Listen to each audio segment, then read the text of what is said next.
Tile Shrimati Bhaktivedanta Swami Iti Namine Namaste Saraswati Devi Gauravani Pracharine Nirvisesha Shunyavadi Pashita Deshatarine Jai Shri Krishna Chaitanya Prabhu Nityananda Shri Advaita Gadadhara Shivasari Gaura Bhaktavinda Hare Krishna Krishna Krishna Hare Hare Hare Rama Rama Rama Hare Hare. So thank you for coming. Today is the 16th of May, right? 16th already. It's going quickly, isn't it? 16th of May.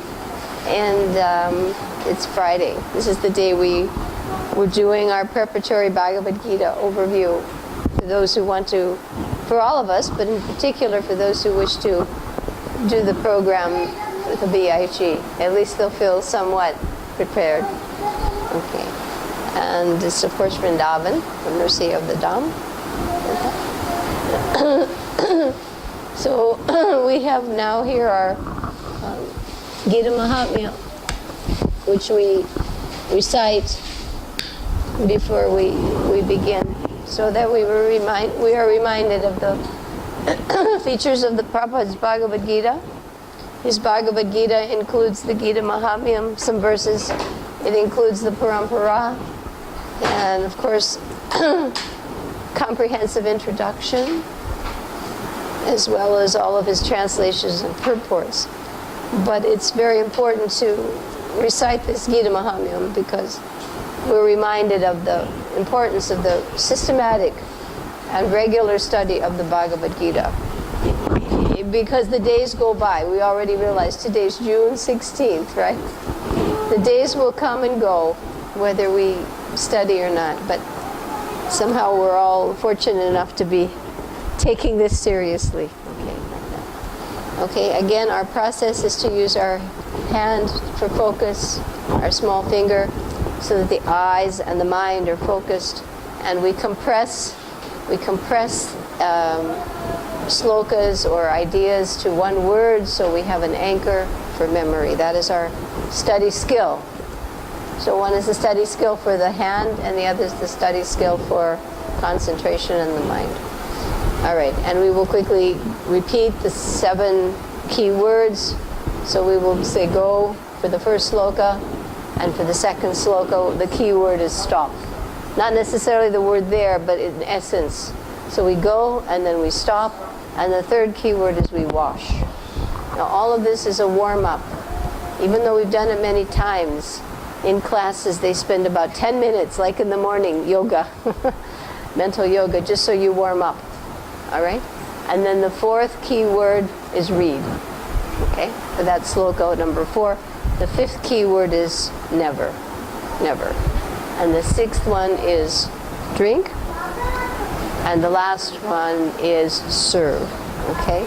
And we try to accompany, whenever possible, key words with gestures, because gestures are simple to do and easily remembered. The body speaks 55% of communication, the body speaks. So we try to take advantage of these study skills so we benefit more from our time. Okay, so you can repeat after me. One who recites this holy scripture, the Bhagavad Gita, achieves the abode of Vishnu, which is always free from the mundane qualities based on fear and lamentation. This is actually the basis of the material energy. No escaping. Text 2, the word was stop. We'll see what that meant. One who is regularly engaged in the study of the Bhagavad Gita and the practice of pranayama is never affected by the reactions of his past misdeeds. So this is very important, because sometimes these reactions can be so severe that they become a real challenge for our bhakti. So this helps us. Text 3, the word was wash. By daily taking a bath in water, one may cleanse himself from impurities. But if one takes a bath even once in the sacred water of Bhagavad Gita, for him the dirt of material life is altogether vanquished. And we hear this in the Bhagavatam frequently, that taking bath, visiting holy places produce benefit after a long period of time. But the study of the scripture and the hearing of Krishna Katha and the association devotee has immediate effect. Immediate effect. So now we will see how the Bhagavad Gita should be studied. The Bhagavad Gita is meant for careful recitation. And then there is no need for any other scripture, because it has directly emanated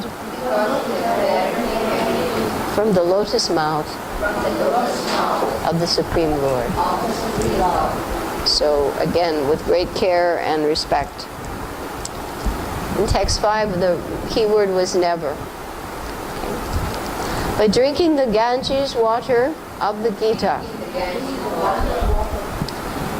the divine quintessence of the Mahabharata, emanating from Lord Vishnu's lotus mouth, one will never again take birth in the material world. Text 6, the word was drink. These are all metaphors. All the Upanishads are compared to a cow. And the milkman is Sri Krishna, the son of Nanda. Arjuna is the cow. The great nectar of the Bhagavad Gita is the milk.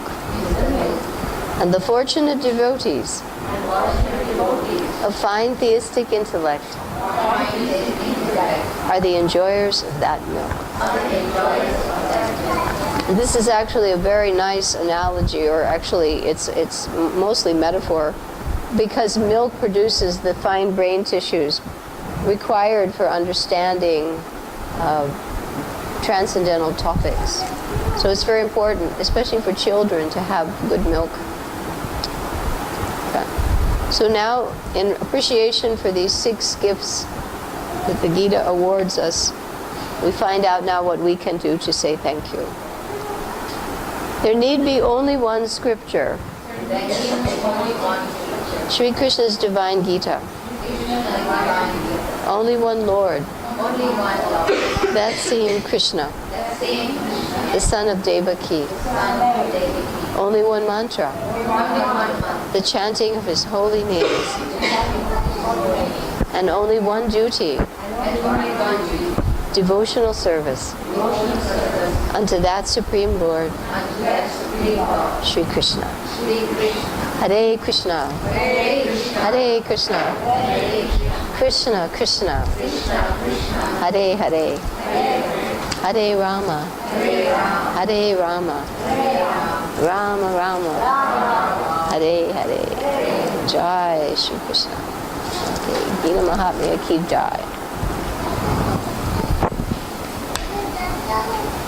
So now please take out your little 1881 study guide.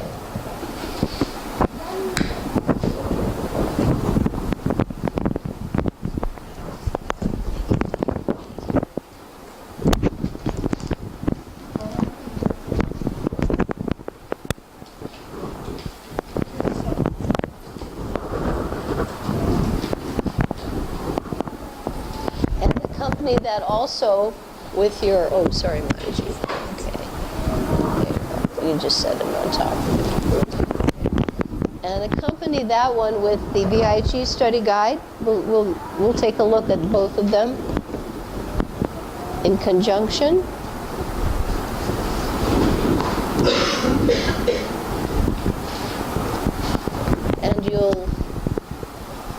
open up your magic slates to today's chapter.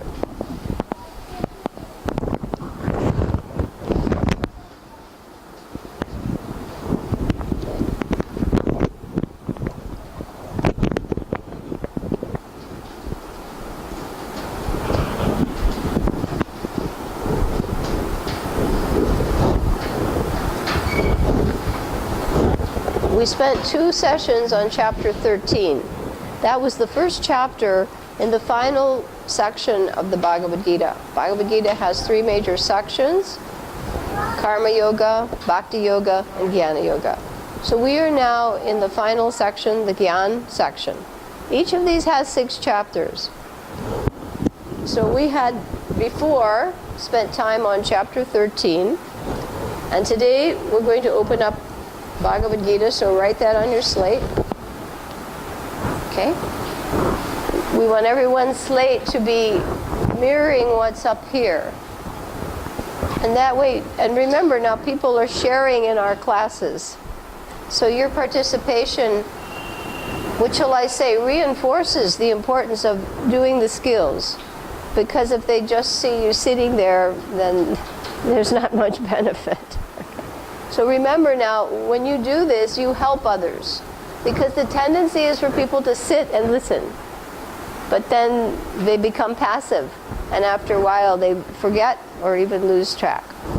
So please follow along. Your slate should, even if it's something basic, so people can see what the students do. Okay, the program here is not what I know, what you know at the end of the session. So we have to make sure that we meet our objectives. Okay? So we're in the Bhagavad Gita, right? And we're going to open it up to chapter 13. I'm sorry, chapter 14. We did 13. And we find in our little study guide, 1881, that this chapter has how many verses? 27. Okay? Now let's do a little memory trick on this. If we multiply 2 times 7, we always like to have an anchor. What's the total? The product is 14, right? So 2 times 7 is 14. Let's backtrack a little bit. Let's go back and orient ourselves with the sizes of all these 6 chapters really quickly.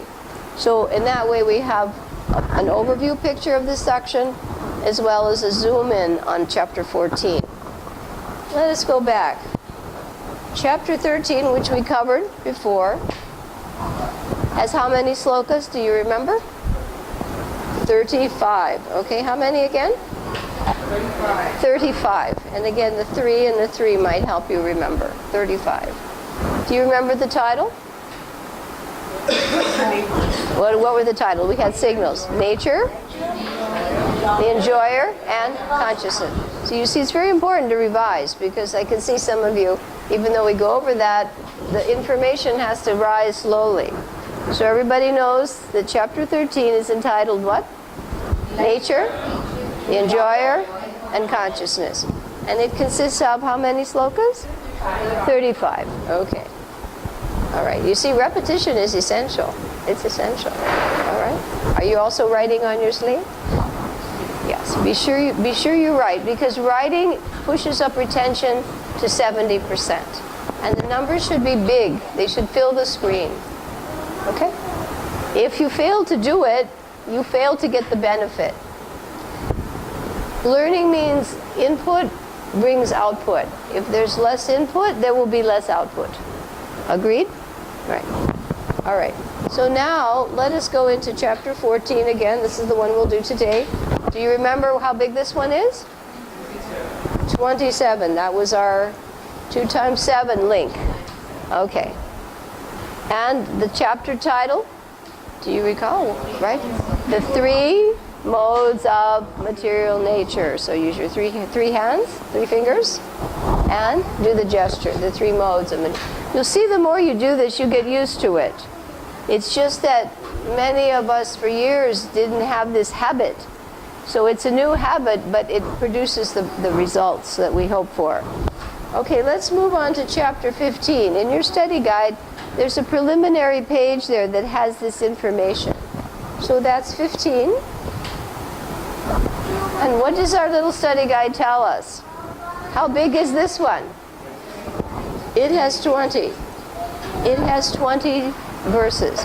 This is one of the 2 chapters that's very small. It has 20. Okay? The title of this now. Take a look at your little thing. This is called what? The Yoga of the Supreme, or Supreme Person, right? Krishna. The Yoga of the Supreme Person. Okay, let's see quickly if we can say 13 what? 35, right? And that is nature, the enjoyer, and consciousness. Now let's revise 14. Okay? 14 is what? 27 slokas, and the signal is the 3 modes of material nature. And chapter 15, so these actually start to be automatic. Chapter 15, how big is that one? 20, right? And what's the title of that one? The Yoga of the Supreme Person. Okay. So just do it to the point where it's like A, B, C, E, F, D. Okay. Should be that natural to you right now. Because many people actually don't know this, you know. But if you at least know that, you can add on to your knowledge. All right, now let's go on to our next chapter. We'll be doing that next time. That's 16. What does our little study guide, our handy ones, tell us? How big is this one? This one is 24. So a trick would be 2 plus 4 is 6. And another trick would be if we multiply by 8. We would have 8, 16, 24. It's always good with numbers to have a cross-reference, okay? All right. What's the title of that one? What does our study guide tell us? Right, the divine and the demoniac natures. There are 2 kinds of people. Those who are godly and those who are demoniac. So we'll be reading the qualities of both in that chapter, okay? Really quickly, 1335, I'm sorry. 13 is how big? 35. And 14 is how big? 27. And 15 is how big? And 16 is how big? Okay, 24. And let's go back and let's get the names of them. What's the title of chapter 13? Nature, enjoyer, and consciousness. Try to do it so as quickly as you say your name of your best friend, right? And then the second chapter is 14. And what's the title of that? The 3 modes of material nature. And what's the title of chapter 15? The Yoga of the Supreme Person. All right, what about 16? We just had that one. What's that one? The divine and the demoniac natures, right? The divine and demoniac, all right? Now, 17, take a look at your little study guide. What's the size of 17 now? Yes, 28. 28. 1 plus 7 is 8. And we have another chapter in the Gita. We have quite a few that have the same numbers. Anybody remember from the middle section? Which chapter has 28 slokas? Does anybody remember? 8th chapter. Very good. Good for you. 8th chapter. Right? So 1 plus 7 reminds us of the 8. 28. And chapter 8 also has 28. Okay. What's the title of this one? Okay, let's put a signal with that. Divisions of Faith. Very important chapter. And we'll be having more modes described in chapter 17. Actually, the 3 modes are not restricted to this chapter. We have 4 described in this section. We have 6 described in the next, in 17. And I believe we have 7 or 8. 7 at least in the last chapter. So the modes comprise a huge portion of the Bhagavad Gita. And it's important because we are under the control of them to some degree. To some degree. Unless we are purely liberated Brahmabhuta, we still find the modes are acting on us. So we have to transcend them. And this is what we must learn. Okay? So we've got 17, 28. Let's do our last one really quickly, chapter 18. Take a look at the size. This is a big one because this is the final chapter. And as all presentations require a conclusion, what's this chapter title? Conclusion. Conclusion, the perfection of renunciation. This is the conclusion, right? It's the perfection of renunciation. It's a very important chapter. And how big is this one? 78, right? This is our largest chapter. Because the conclusion has to include all of the previous topics plus a final opinion. Very important. All right. 78. All right. Let us quickly revise. What's the size of 13? Write it quickly on your boards, okay? 35. Last time practice 14 really fast. 27, okay? 15 quickly. 20, okay? 16 quickly. 24, very good. 17 quickly. 28, very good. And finally 18? 78, very good. Let's go back now. And let us just say what's the chapter title, and we'll do the signals finally. So you have that sealed in. Then we'll go into our chapter. Okay, chapter 13, 35. What's the title again? Nature, the enjoyer, and consciousness. Very good. Now you're all coming. It's all coming quickly, coming to life. Okay. Chapter 14, 27 slokas. What's our title for that one? The three modes of material nature. This is our chapter for today. Chapter 15. What's the chapter title? 20, right? This one is the Yoga of the Supreme Person. All right, let's quickly go to 1624. And this is the divine and the demoniac natures. All right. 17. This one is 28 slokas, and that is the divisions of faith. And the final chapter of the Bhagavad Gita, 18th chapter, 78 verses, is called the conclusion, the perfection of renunciation. Okay, very good. So now everybody oriented? You got it, good. You should practice this until it's as easy to say as your name and your best friend's name. Your best friend is Krishna. Right? Your best friend is Krishna. All right, now let's go back. Turn the page to chapter 14 in your little study guide. And we now know, we've pretty practiced at this, we now know we have 27 verses, right? And this is the three modes of material nature. Now, when we look at our study process, we've talked about this in all our classes, but we must be reminded, we have three perspectives of study. What do we have? Three perspectives. Perspective means angle of vision. What does it mean? Angle of vision. All right? We have one from the air. What's our first one? One from the air. Right. And we have one on the ground.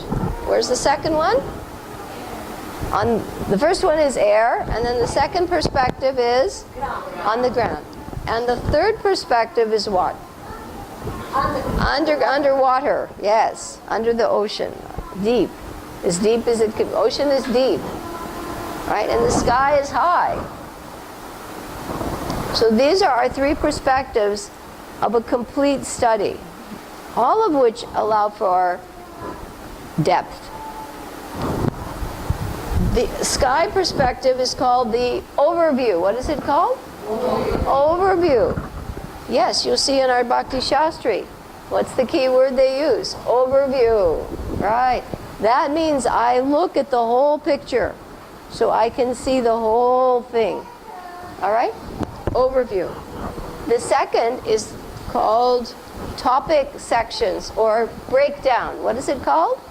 Breakdown, because we get on the ground and we have to take steps on the ground. We cannot see as much as we can from the aerial perspective. We're stepping on the ground now, but we see the topic. The word topography means surface. So we see the surface now. Then when we study the purports and we study commentaries, we go deeply into the underview, right? The deeper meaning that may not be apparent to us on the surface of the land. What does Srila Prabhupada say? What do the Acharyas say about this verse? Because without the help of the commentaries, we would be most likely confused. We might not understand. Okay? So the purports are very important. Okay, so overview, breakdown, underview. Overview is the aerial perspective. The breakdown is the topic section perspective. And the underview is the in-depth purport understanding. Okay, everybody understand that? So quickly tell your neighbor. You can sit closer there so you can help each other out. The three perspectives of systematic study. And this is true of any subject, not just Bhagavad Gita, anything you want to learn. Actually, many devotees have told me they want to watch these videos for methodology, because the methods apply to everything, any subject.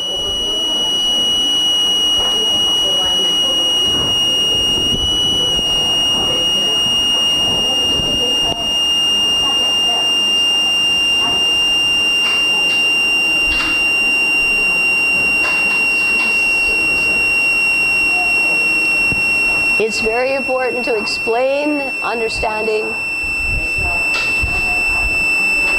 Okay. You okay, Krishnamaya? You've checked with her? You checked, okay.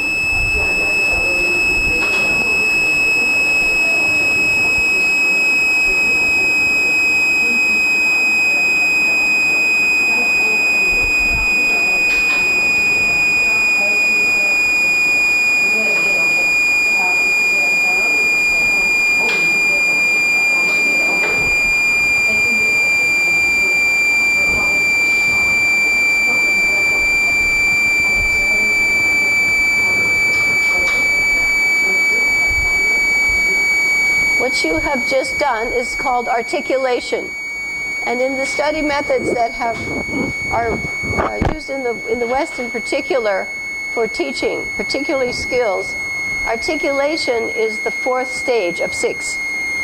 Articulation means the ability to explain the information that has been studied. It has been proven that if one can explain it, what's the benefit? One will use it. If you can explain it, you will use it. If you can't explain it, it means you probably don't what? You probably don't understand it. Can you use something you don't understand? No. So articulation is part of what's called Collins. I'll write it again.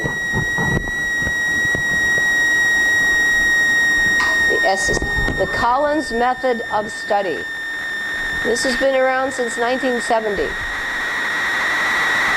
And it's really important to understand these stages of learning, because if one overlooks their importance or overlooks doing them, the results will not come. I think next time I'll bring along the little pink booklets that list the 6 steps of Collins, so that you all know what you're doing and why.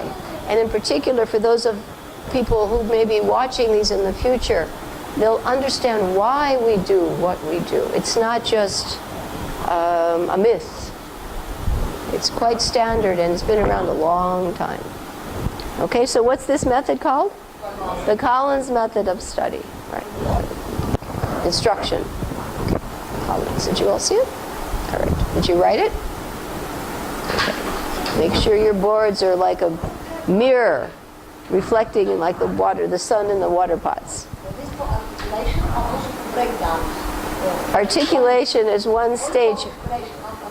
Right, for anything.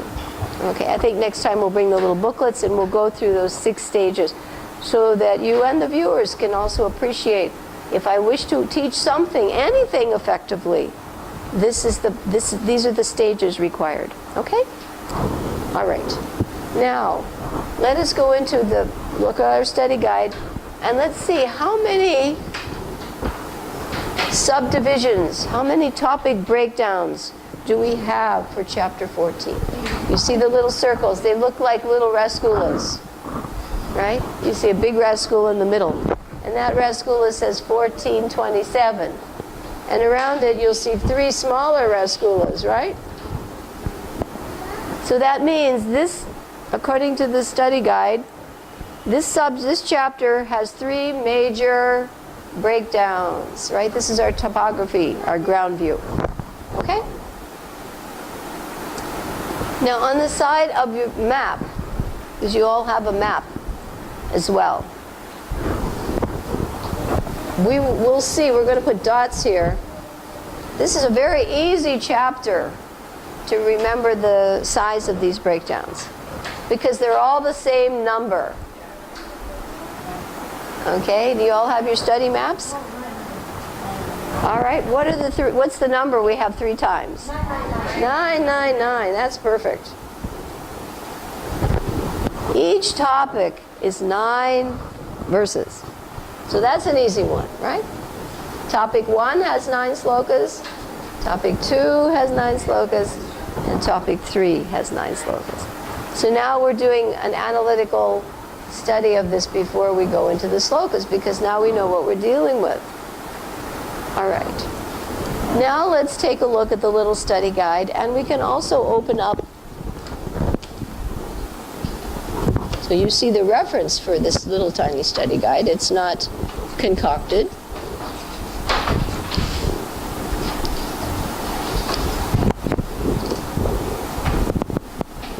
Is it page 51? 51.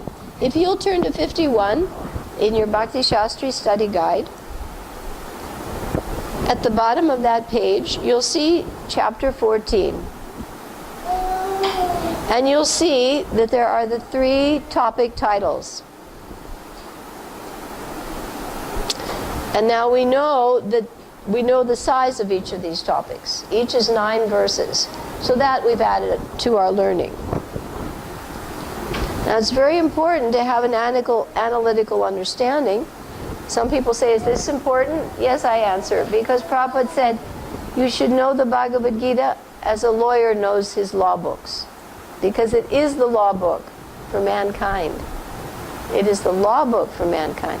If you don't know the law, how can you follow it? And ignorance is no excuse. So we must know the laws and where we find these laws. All right. So now we have 9 slokas for each topic. Let us find out what the topics are. Our first topic, and I'm going to do a signal for it. We'll do the key word. We'll do a signal. Conditioning. What's the first word? Conditioning. We are all bound up, conditioned by the modes. Okay. So our first topic is conditioning. It has 9 verses. Okay. So we'll put a little C over our first dot. C for what? Conditioning. We're bound up. And that's true of all of us. To the degree to which we still have not completely purified ourselves, we are still to that degree bound up by the 3 modes of material nature. The second topic has 3 more aspects in the modes. Okay? So we have 3 code letters, and we see the words characteristics, action, and death in the modes. So what I did was I put C, A, D. Characteristics, action, and death. Those are the 3 aspects of the modes in the second topic. 9 slokas also. So our first one was what? Conditioning. Yes, we're bound up. It's important to understand that. Most people don't know they're bound up. They think they're free.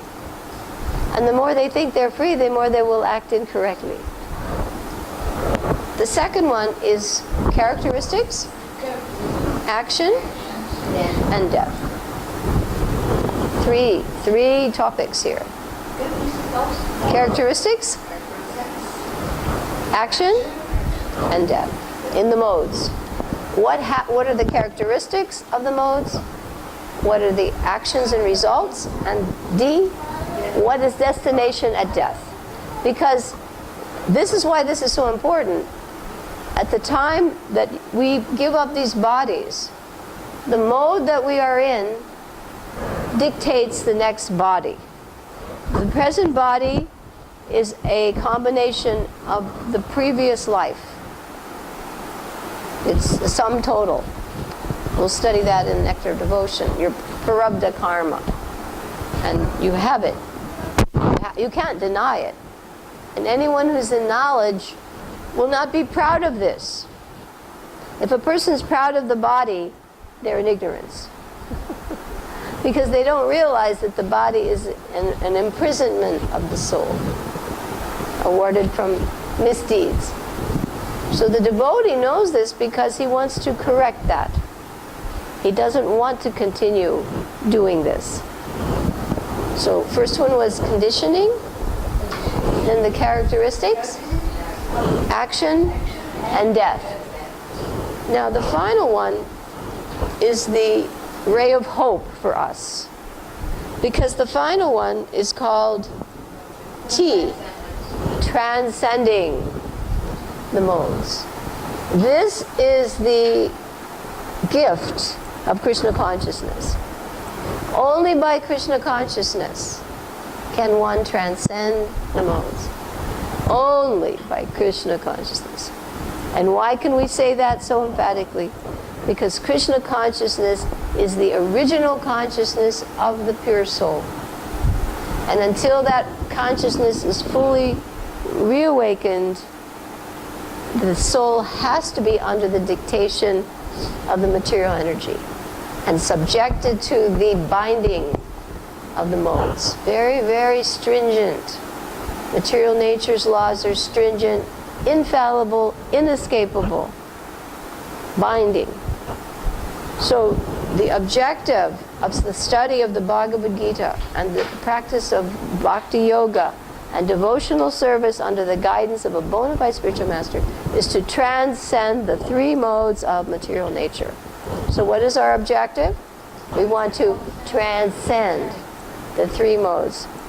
Krishna consciousness is not just another faith.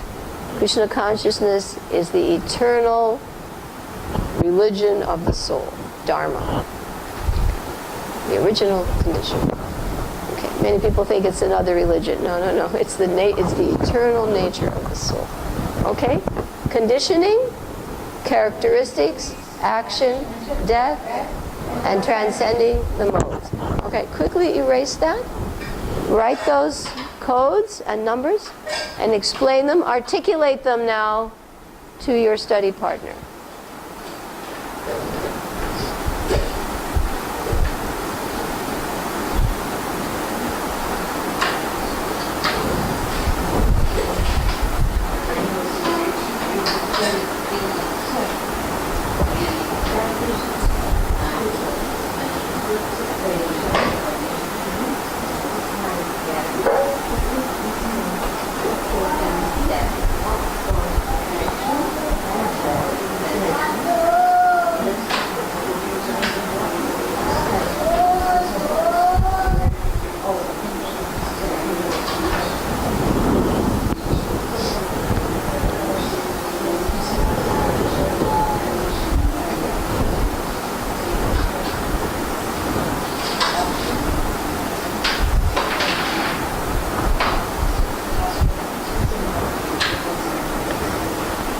Now, oh, transcending up. That's why this knowledge is called transcendental. It is beyond, this knowledge is beyond the modes of nature. And that's why it must descend. Because from our perspective, under the modes, it cannot be seen. It cannot be understood.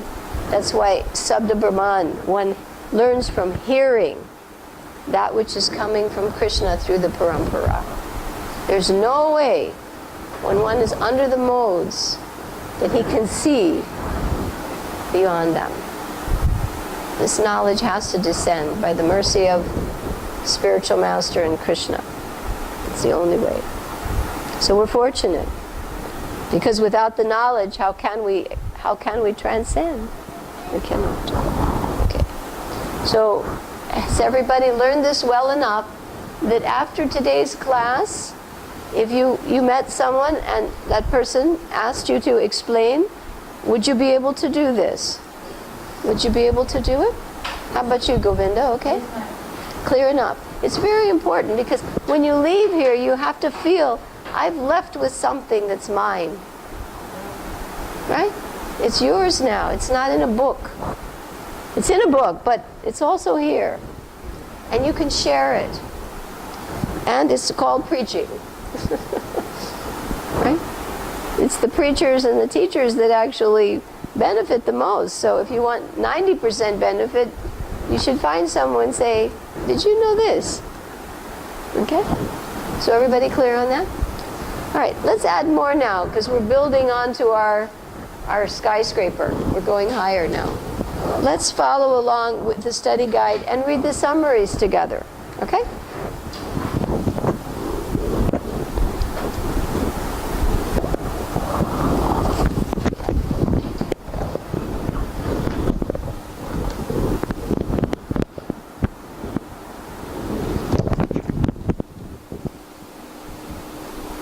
So we'll use our little finger to guide us as we follow along. Okay. So what we do in our reading is called interactive reading. And the purpose of interactive reading is to keep all of the participants focused, attentive. Because when I stop, I'll try to stop before important words. And that way the students together say the next word. If I just read, you know what happens, right? I don't think I have to prove it. 10% retention. Okay, so first of all, under chapter 14, we have a paragraph that is the summary of this chapter, okay? So it's always good to read summaries, because that's a skill.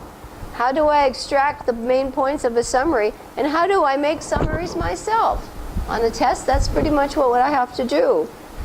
In a short amount of time, I have to write a summary statement of whatever's being required of me. So if we see how summaries are done, we have developed a skill. Okay, here we go. Chapter 13 described, now we're going back. Now notice how it links us. They always connect. Chapter 13 described the conditioned. Okay, nice and loud so they can hear you, because I have a microphone but you don't. So you should sound like a kirtan. Chapter 13 described the conditioned as distinct from the material, yet entangled by, trapped within his field of. So here, this was the important thing about chapter 13, that it describes the soul as being trapped. Is that a very nice idea? Did you ever realize that we are trapped? We're trapped, like the little mouse in a trap. Pretty scary.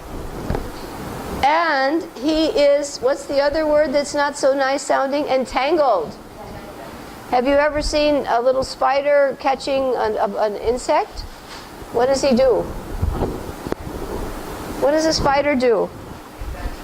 He wraps his silk around the poor insect and tangles him in and traps him. Did you know that we're entangled? How many knew that?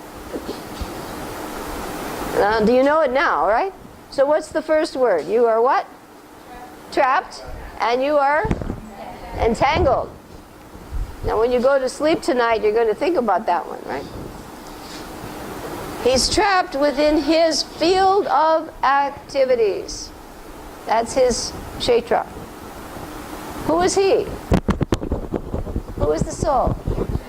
Kshetragya, right, good. You remembered from the last chapter. He's actually the knower of the field, but because of ignorance, he misidentifies with the body, which is his trap, in which he's entangled.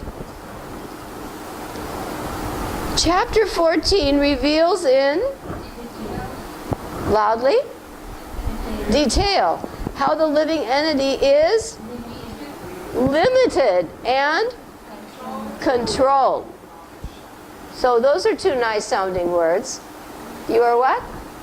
Limited and controlled. So the person that says, I'm in control here, he's in illusion. And if he says, I'm free, is he in illusion? Yes. He's not free. He's limited and he is controlled. So we have some lovely words here. Entangled, trapped, limited, control. Is this something to be happy about? No. Oh, we have some more nice words.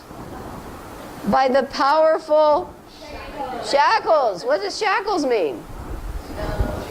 Chains, right. When they're put in handcuffs. Shackles. Oh, boy, our list is getting very, very beautiful. Sounds like something out of Frankenstein. Shackles of material nature. When you open up the newspaper and you see all the people there who don't know about Krishna, no tilak, they don't have a clue. They're advertising, they all look so happy and they're so beautiful, and this beautiful woman with that handsome man and this powerful politician. They don't know these words. They're shackled, trapped, entangled. The three modes. Now let's see what they are. What's the first one? Goodness. The next one? Passion and... Right, GPI. Goodness, passion, ignorance.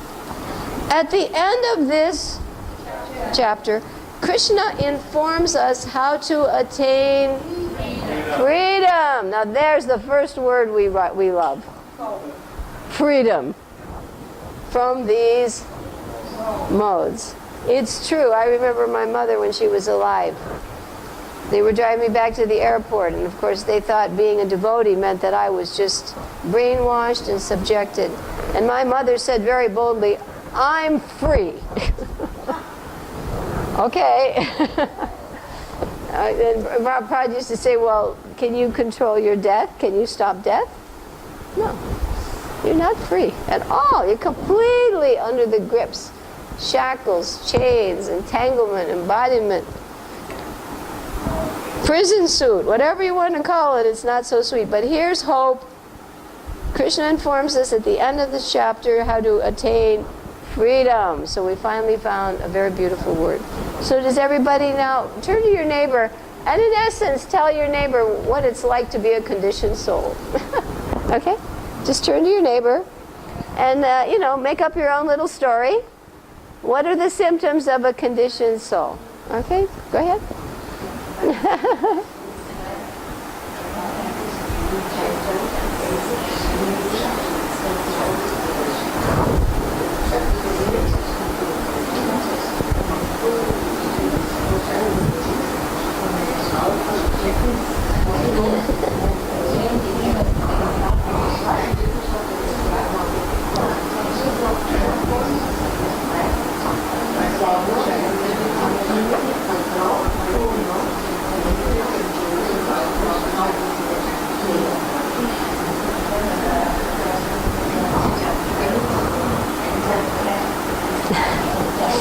Pretty scary, isn't it?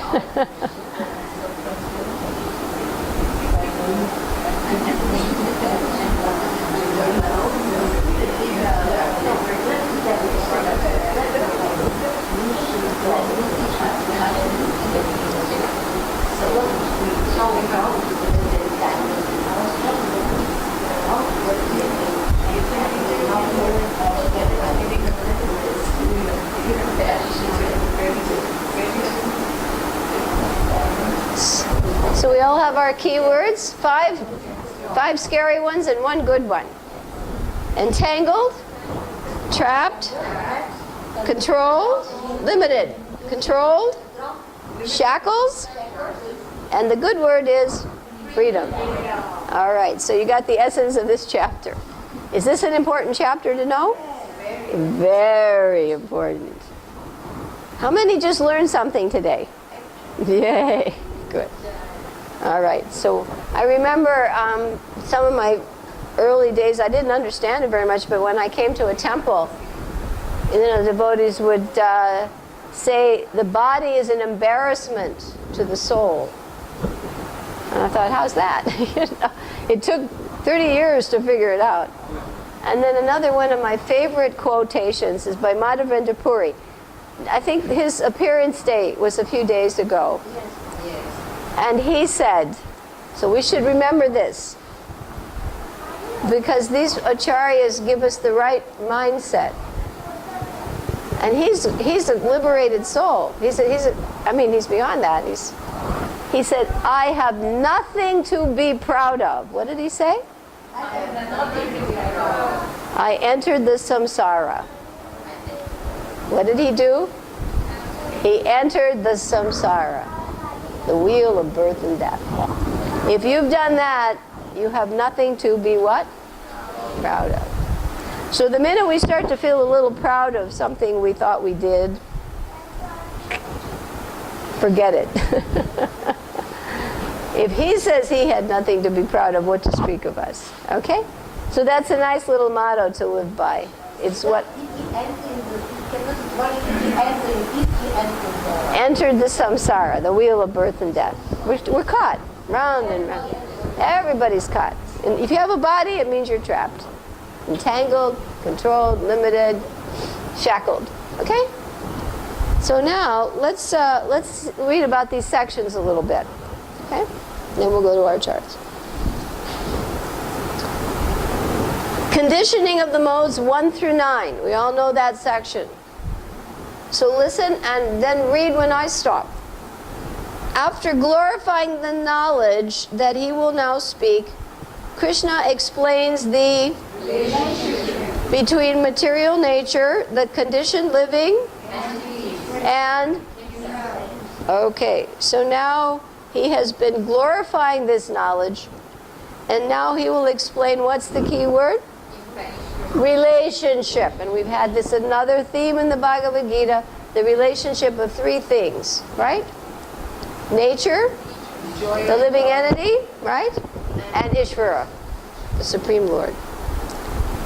Now he's going to tell us what he does. He what? Loudly, what's the word? Impregnates. He impregnates the living entities into material nature. How did we get here? Krishna impregnated us into this nature. So he's our what? He's our father. Simple. He's the original father. The eternal living entity does what? Connects. What is the word? Say it. Connects with the material energy through conditioning by the three modes. So that's an important understanding. The living entity connects with the material energy through conditioning by the three modes.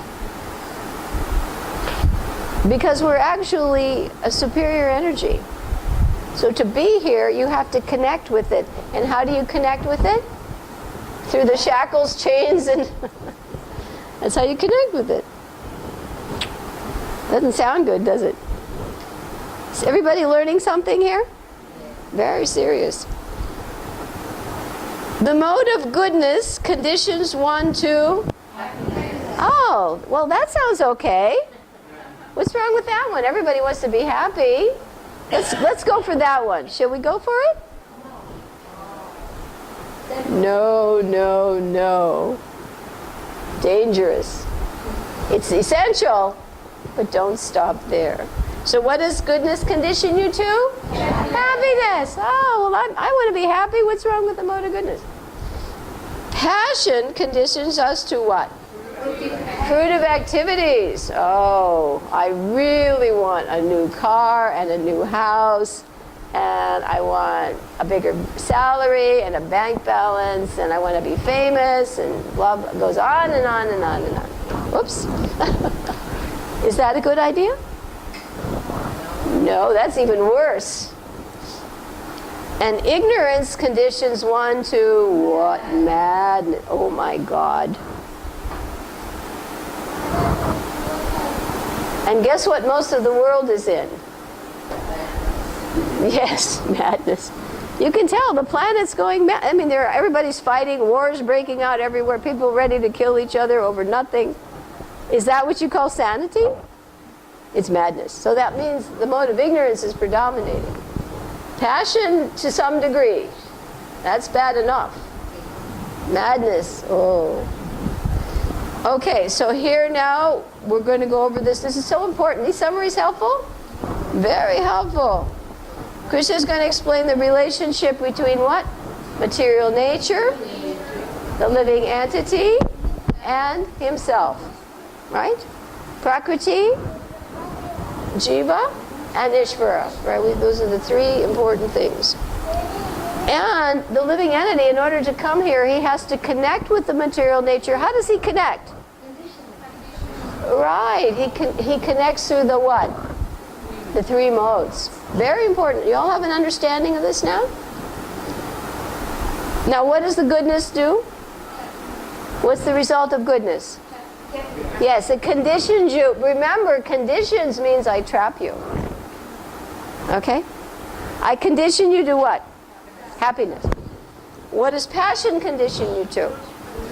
So when you see people are very busy and they're working really hard and they're doing this and that and building skyscrapers and driving cars, what are they under? Passion. What does ignorance condition you to? Madness. Whoa. There's not hope there. Not much hope. Okay? So now turn to your study partner and very quickly tell them the essence of these first 9 slokas. Remember, if you can't articulate it, you cannot explain it to someone else or properly understand it.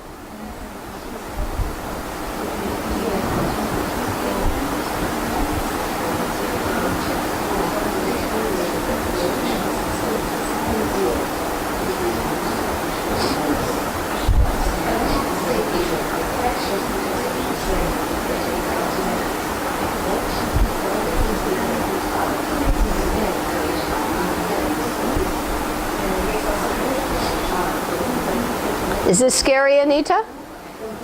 Terrifying.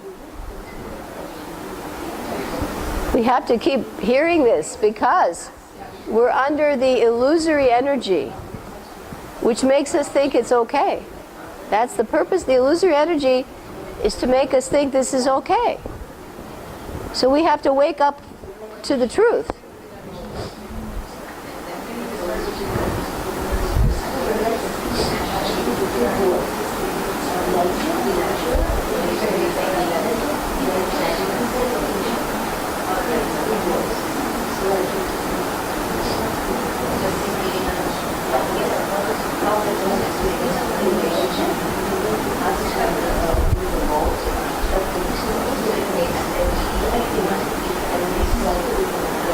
Scary, isn't it?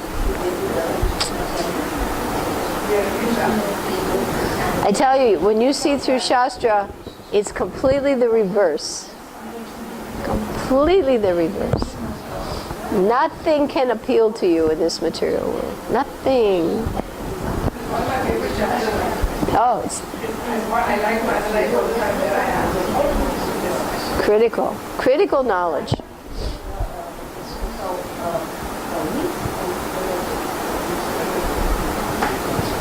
So when you all go to sleep tonight,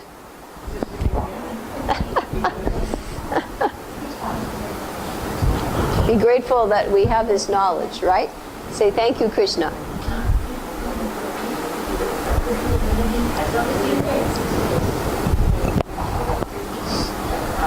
Okay, let us now go to the summary for the next topic, which was what? Characteristics, action, and death.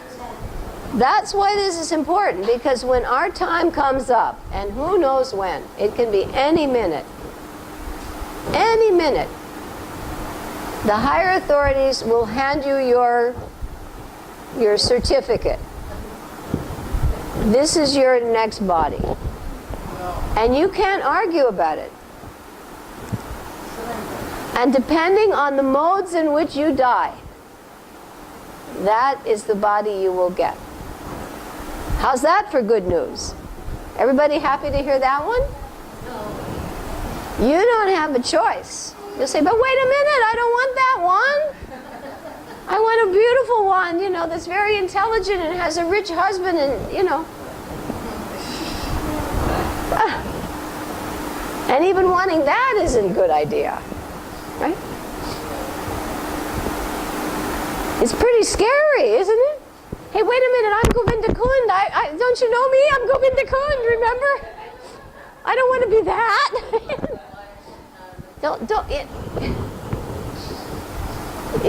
That's why we're taking this seriously, folks. We laugh about it, but when the time comes, the thing about Krishna consciousness that's different is that the whole world is preparing they try to live.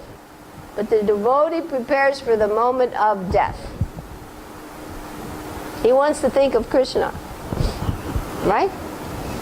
You don't want to think of your Aunt Sally. Okay. I hope I'm scaring everybody enough, right? Everybody terrified? Good. Characteristics, action, and death in the modes, verses 10 through 18.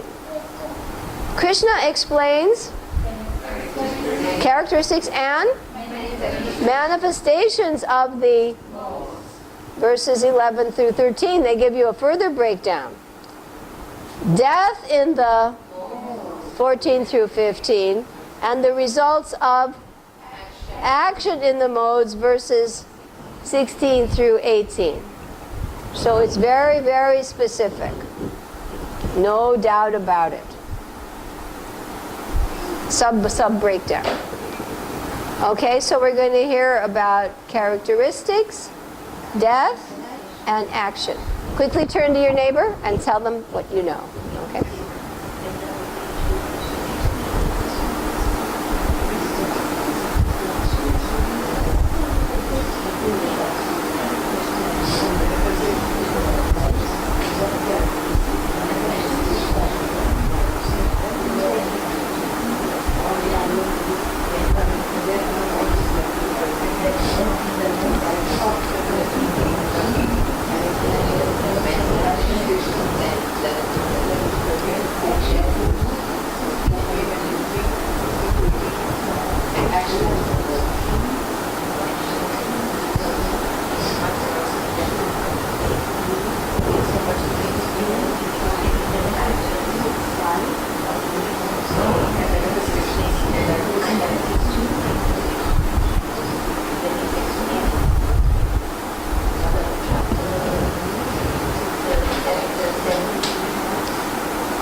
Okay, so you know the importance of this section.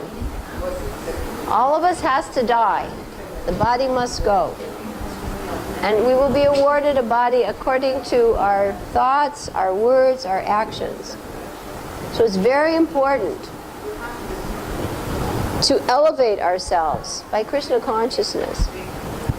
Now we're going to remind, we've said this before in class, I'm going to say it again. I've heard Srila Prabhupada say this.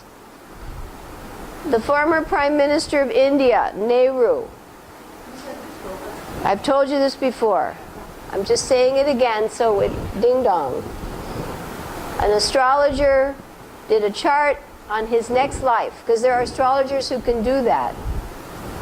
And it said he took birth in Sweden as a dog. Now, can you imagine at death when they hand him that certificate? He's going to say, but wait a minute, I'm Nehru. I'm the Prime Minister of India. And I remember that what happens at death, if the living entity has to go to a lower body, what happens is he's put through so much suffering. He's put through so much suffering because he doesn't want to agree to it. He's put through so much suffering that finally he agrees. just to stop the suffering. So this is not pleasant business we're talking about. And most of the people in the world do not know this, and they're probably going to drop below the human platform. That's why Krishna consciousness has to be shared. If they have any hope. Because when the wheel goes around and it comes up to the human level, it's like roulette. You know, in the casinos, they have the roulette wheels. And then they stop at a certain number. And if that wheel stops at human body, you can get off the wheel. And if you don't, you have to keep going round and round and round with no guarantee. So be grateful you have a human body, that you have this knowledge, and that you must give it to others who can at least hear you. Some don't want to hear it. What can you do? Give them prasadam. Okay, our last section now. Transcending the modes, 19 through what? 27. One transcends all three by knowing that all within this world takes place under the and by understanding that Krishna's are what? Transcendental to the. So what are the two things you have to know? Everything in this world is taking place by the what? Three modes. And Krishna is what? His activities are transcendental. That knowledge is critical. One who knows the transcendental nature of my activities, appearance and activity, does not take birth again in this material world, O Arjuna. Just by that knowledge. And why do we talk about Krishna's transcendental activities? Because we can transcend the modes too. If what you think about is what you get. If you think about your dog, you're going to be a dog. If you think about Krishna, you get a body like Krishna's. Simple. Meditation produces the body. Huh? Yeah, the being, right. And the meditation, if it's positive or negative, both are bad. You have to think of something beyond good and bad. One who engages in, what's the next word? Undeviating. Oh, that means you don't go off. Undeviating devotional service comes to the of which Krishna is the so much for the impersonalists. They say Brahman is the source of everything. But what does this say? Krishna is the source of the Brahman. The proof right there. If you want to have proof, it's in this chapter. And I am the source of the impersonal Brahman. He says it. It's clear as day. And what kind of devotional service do you have to perform? Undeviating. Now, I think I'll take a break for a few weekends. Or maybe just 23 hours out of 24 are good enough. Is that going to get you out of here? No. Verse 22 answers Arjuna's first questions. Oh, Arjuna has asked some questions about the symptoms of a... Right, he's going to ask three things. He's going to ask symptoms, he's going to ask behavior, and he's going to ask the method of transcending. Okay? He's going to ask what? Symptoms, behavior, and the method of transcending. Okay. So let us go again. In verse 22, Arjuna answers Arjuna's first questions about the what? Symptoms of a transcendentalist. Verses 23 to 25 answer the second question as to what is such a person's behavior. So first you have to see the symptoms. And then the second thing, you have to see the actions. These indicate what modes a person is under. And if he's a transcendentalist, there will be symptoms and behavior. I mean, Prabhupada, did anybody not get the idea when they saw him? In his little white plastic pointed shoes and his robe, and he's walking in the middle of New York, and people say, that man's glowing. They didn't even know him. That man is glowing. He's not touching the ground, you know. He's just sitting there chanting Hare Krishna, and suddenly there's a big explosion of the Hare Krishna mantra. Is that ordinary? No way.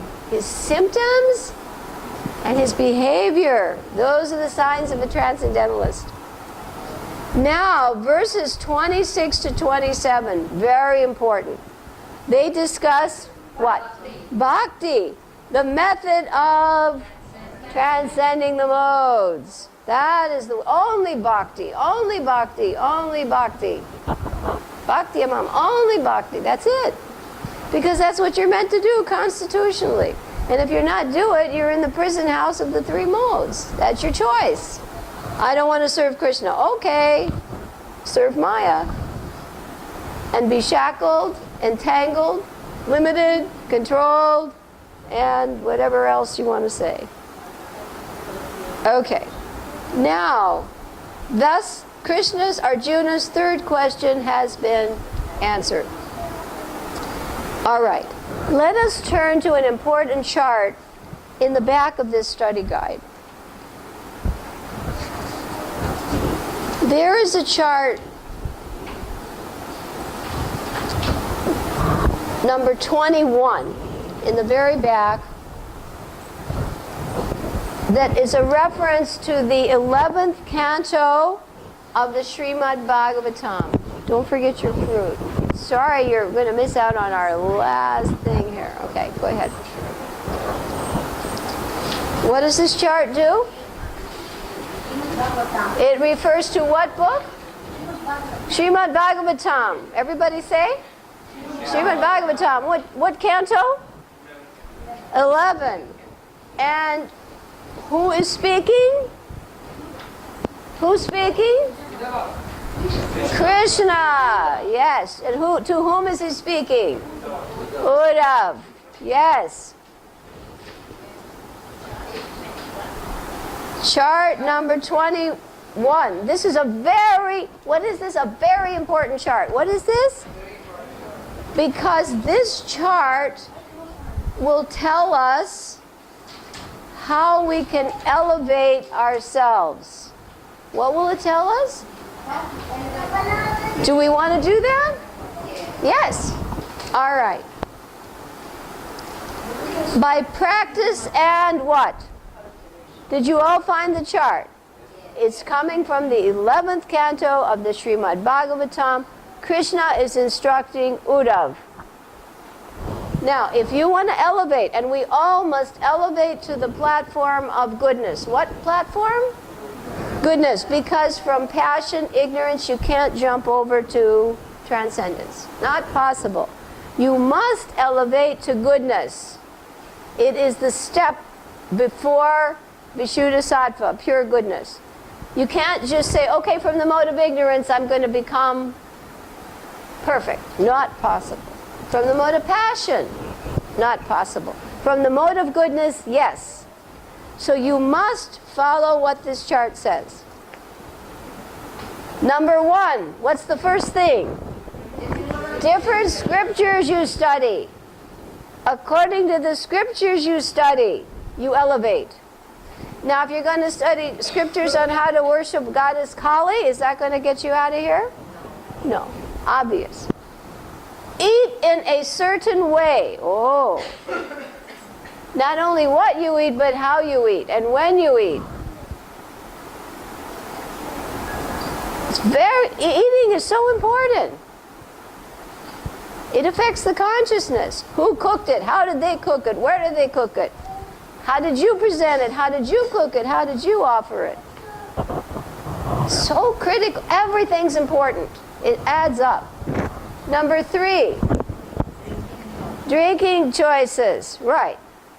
Now, obviously, devotees don't take, wine but even, they get, I know this Bergeon, they get relaxed about soft drinks and this and that. He said when Prabhupada was on the planet, no one ever thought of, he said, now everybody, soft drinks, it's okay. And even now, my one dear friend, she said devotees in Australia, it's okay to have coffee and tea. Prabhupada's a little extreme. They're not taking the process seriously. The minute you start minimizing, it means the modes are covering you. They're going down. What's number 4? Your association. Oh, very important. Who do you spend your time with? Who do you spend your time with? Every second counts. And how do you spend your time with that person? What do you talk about? Is it something asat or is it sat? Sat means I'm talking about something eternal. Asat means I'm talking about something that's temporary. Is that going to get you out of here? No. Your environment, where you live, does that affect you? You bet it does. It affects your consciousness, where you live. 6, the times of day you do things, the activities you perform. You see how important this is? Before Brahma Muhurta, in the morning, mode of goodness. By noon, I heard someone give class the other night. When you do the Gayatri, those are the demarcations of the modes changing. From 6 o'clock, then it goes from the transcendental activities then to mode of goodness in the morning, noon into mode of passion, 6 o'clock mode of ignorance. You can see it in the temple. You see the difference? The temple in the morning, well, of course, now it's gotten so impacted. It's intense all the time, 7, meditate in different ways. Now, for us, meditation is the japa. How do you do your japa? Asleep? Think about this. I say it for myself. Is this an important page? Very. The mantras you chant. Right? What mantras are you chanting? First, the Hare Krishna mantra, and slokas, and scriptures, and each verse of the Bhagavatam is a mantra. How about the samskaras that are performed? A lot of people don't even know about that anymore. These are meant to make impressions.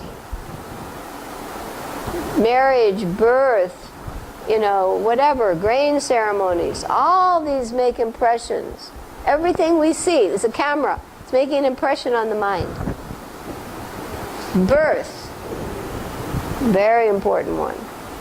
How is the child conceived? How does he take birth? So important. And we were talking the last time about if devotees start eating non-karmi grains, that those grains contain the jivas. And the good chances are good that the mother may give birth to a demoniac offspring. What you eat is so critical. And yet you'll see devotees getting, pearl cookies into the kids and karmi bread and cornflakes. It's so clear in the Shastra. If you want to tempt fate, go ahead. But you better expect the result. So this is a very important page. You all agree? Okay. So now let us take out our big mind map. We'll take a quick run through. Because now you pretty much have a grasp of this chapter, right? Let's do the key link words for each sloka. I'll get out my colored version. Did they give you a chart? Did you get your study chart? You have a study chart.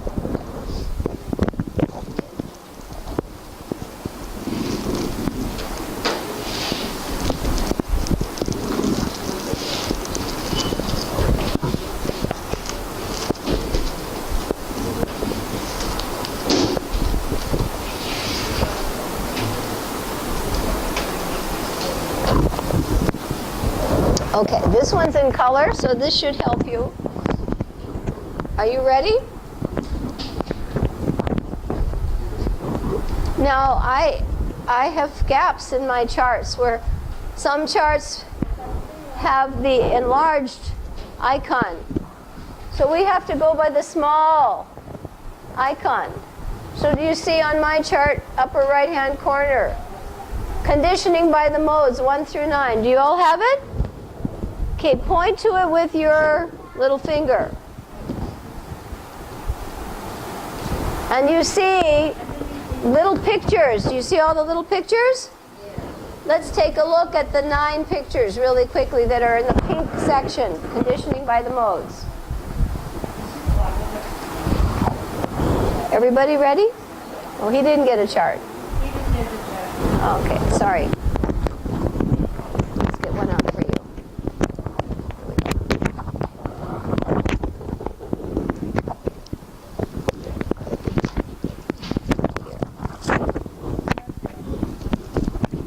Here you go. Can you get that one out yourself? Okay.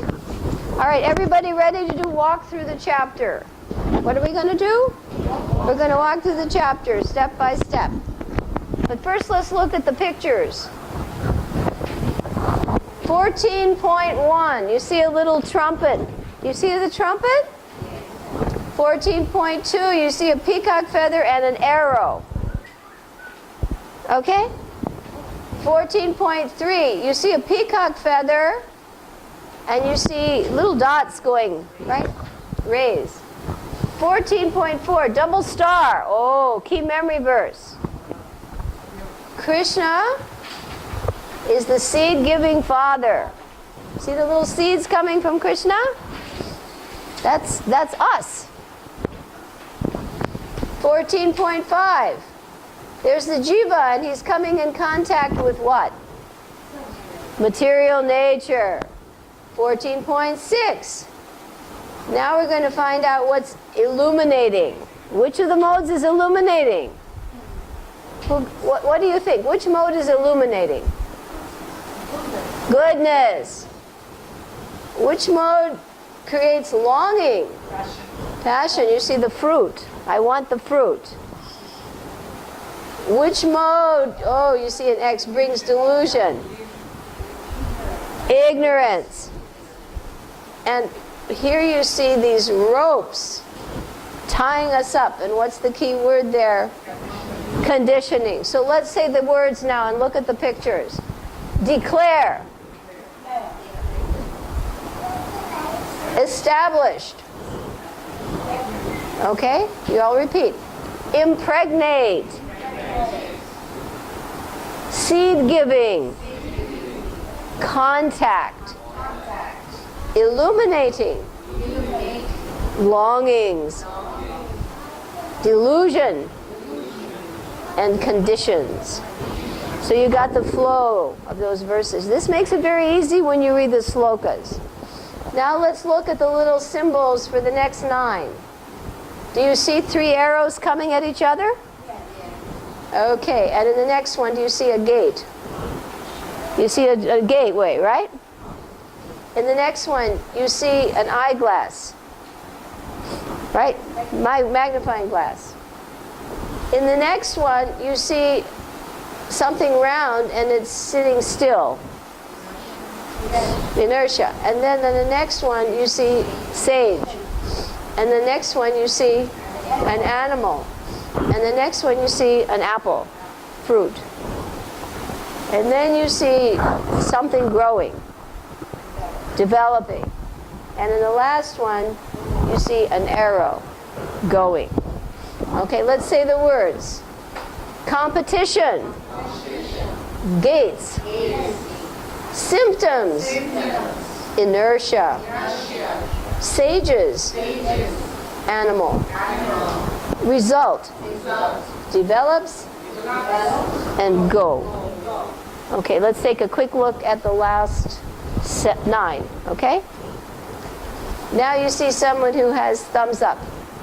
Right, his thumb is up. And in the next picture you see a little bumblebee with a flower. Then what do you see? A star. Can you follow the pictures all right? Thumbs up, bumblebee, star. Then you see a person who's peaceful. Then you see something that says plus, 0, minus. Then you see equal signs. Then you see 3 arrows going. Where are the arrows pointing? Up. Then what do you see? 100%, not 99.5.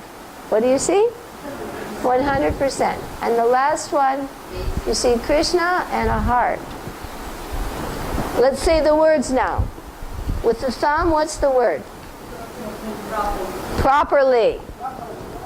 What about the bumblebee? Nectar. What about the star? Behavior. What about the little man? He's undisturbed.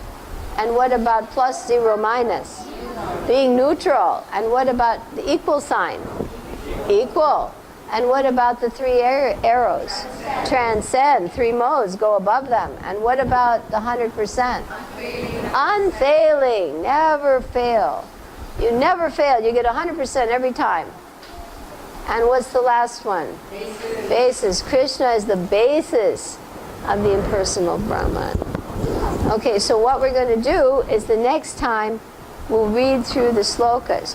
So when you go home today, I'm going to ask you to make a little pledge that you open your Bhagavad Gita and you put out your little chart and you look at the little pictures and you see if you can find that word in the sloka. Okay? The sloka. Because now you're ready for it. You know what the summaries are. You know the key words. You know the link words. And you have these little images now. And in this chapter we have 2 memory verses, 14.4 and 14.26. Okay? So we thank you very much for coming today. We'll have our little flight attendant bring the fruit platter on this flight. And we will ask you to, you're allowed to keep your mind maps. You need to get a protection sheet. Your good wife does too. You see those sheets there? You fold your charts, you keep those. Yeah, those are yours to keep. Yeah.